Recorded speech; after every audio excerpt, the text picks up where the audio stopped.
జగన్ రెడ్డికి ఎన్నికల ముందే భయం పట్టుకుందని టీడీపీ అధినేత చంద్రబాబు ఎద్దేవా చేశారు. కర్నూలు జిల్లా పత్తికొండలో నిర్వహించిన రా కదలిరా సభలో జగన్ టార్గెట్ గా విమర్శలు గుప్పించారు. బీసీలకు గత ప్రభుత్వంలో అమలు చేసిన సంక్షేమ పథకాలను వైసీపీ ప్రభుత్వం రద్దు చేసిందన్నారు. 73 రోజుల తర్వాత ఎన్నికలకు సిద్ధం కావాలని కార్యకర్తలకు చంద్రబాబు పిలుపునిచ్చారు.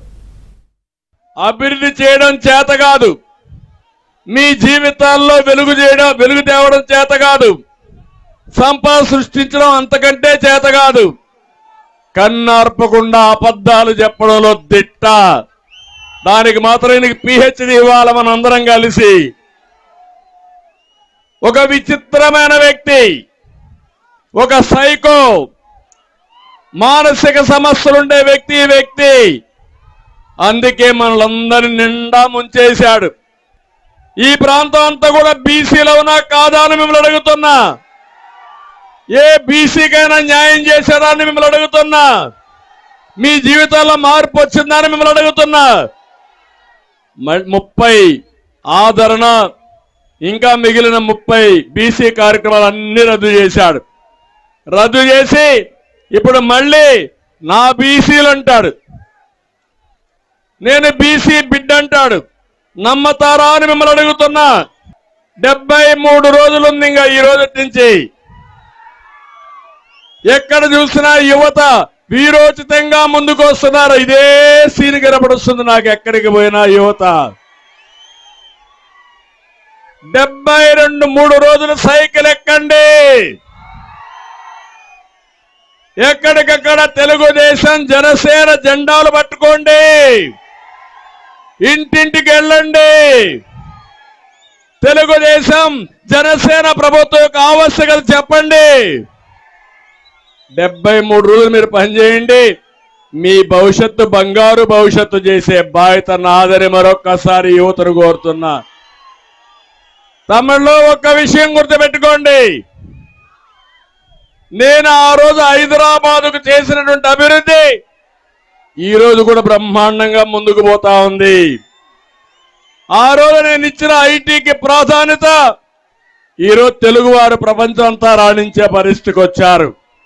మళ్ళీ నా ఆశ నా యువత పైన. మిమ్మల్ని ప్రపంచానికి అనుసంధానం చేస్తాను. మీ భవిష్యత్తు బంగారు భవిష్యత్తు చేసే బాధ్యత తెలుగుదేశం పార్టీదని మరొక్కసారి మీ అందరికీ హామీ ఇస్తున్నా. జగన్మోహన్ రెడ్డి బిల్డప్ బాబాయ్, పెద్ద బిల్డప్ ఇస్తాడు. ఏమీ తెలియదు ఇతనికి. మొన్నే ఇండియా టుడే ఇంటర్వ్యూ చేశారు, చూసారా మీరంతా? 4,50,00,000 రూపాయలు ఖర్చు పెట్టాడు. ఇంటర్వ్యూ పెట్టించుకున్నాడు. అంతవరకు బాగానే ఉంది. చివరి నిమిషంలో క్వశ్చన్ పేపర్ మారిపోయింది. క్వశ్చన్ పేపర్ మారిపోయింది కాబట్టి ఆన్సర్ చేయలేకపోయాడు ముద్దబ్బాయి. అక్కడి నుంచి చూస్తే ఆయన అడిగిన క్వశ్చన్ చూస్తే బీకామ్ అంటే కూడా చెప్పలేని పరిస్థితిలో ఇతను వచ్చాడు. ఏం తమ్ముడు బీకామ్ అంటే మీరు చెప్పగలుగుతారా లేదా? మన ముద్దబ్బాయి ఎక్కడ చదివాడో నాకు తెలియదు కానీ బీకామ్ అంటే కూడా నీళ్లు నమిలే పరిస్థితికి వచ్చాడంటే అది ఈయన తెలివితేటలు. అలాంటి ముఖ్యమంత్రి వచ్చి బిల్డప్ మాత్రం సబ్జెక్ట్ చాలా వీక్, బిల్డప్ మాత్రం చాలా పీక్. సబ్జెక్ట్ ఏమీ ఉండదు.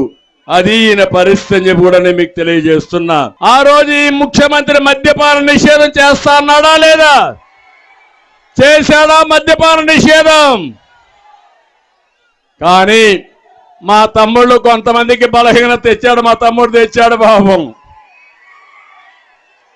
ఇంకా కొంతమంది మందుబాబులు ఉంటారు, తెచ్చుంటారు ఇక్కడే. ఒకప్పుడు క్వార్టర్ బాటిల్ 60 రూపాయలు నా పీరియడ్లో, అవునా కాదా? ఇప్పుడు ఎంత అమ్ముతున్నారు? అది కూడా నాసిరకం, అవునా కాదా? కర్ణాటకలో ఆ బ్రాండ్ ఉందా? తెలంగాణలో ఈ బ్రాండ్లు ఉన్నాయా? ఇక్కడ మాత్రం జగన్ రెడ్డి బ్రాండ్లు ఉన్నాయి, అవునా కాదా అని మిమ్మల్ని అడుగుతున్నా.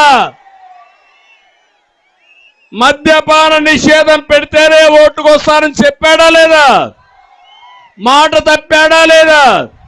ఓటు అడిగే హక్కు ఉందా ఈ ముఖ్యమంత్రికి?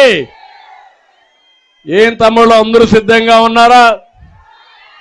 నేను అడుగుతున్నా, 150 రూపాయలు ఎవరికి పోతుందా? డబ్బులు ఎవరికి పోతుంది?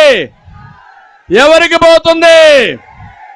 అంటే మీ రక్తాన్ని తాగే జలగా ఈ జగన్మోహన్ రెడ్డి, కలియుగ భస్మాసురుడు ఈ జగన్మోహన్ రెడ్డి. ఆ రోజు శివుడు వరమిచ్చినట్టు ప్రజలు మీరు వరమిచ్చారు ఈ భస్మాసురుడికి. మీ ఓటుతో అధికారం వచ్చి మీ నెత్తిన చేయబెట్టే పరిస్థితికి వచ్చాడు.